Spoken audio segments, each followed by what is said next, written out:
Friends, welcome back to Yash daily blogs. ఈరోజు కాకరకాయ కారం ఎలా తయారు చేసుకోవాలో చూసుకుందాం. ముందుగా 1/2 కేజీ కాకరకాయలని తీసుకొని పొట్టు తీసుకొని రౌండ్గా కట్ చేసి అందులో గింజలు తీసుకొని పక్కన పెట్టుకోవాలి. అదే గిన్నెలో కొంచెం పసుపు, కొంచెం ఉప్పు వేసి బాగా మెదుపుకోవాలి.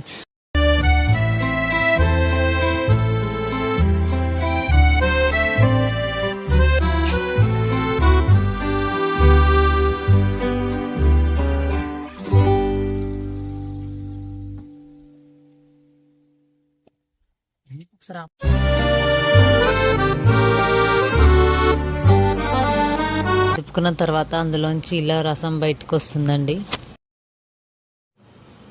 ప్యాన్లో ఆయిల్ వేసి ఆయిల్ బాగా హీట్ అయ్యాక మెదుపున్న కాకరకాయలని అందులో వేసి బాగా బ్రౌన్ కలర్ వచ్చే వరకు ఫ్రై చేసుకోవాలి.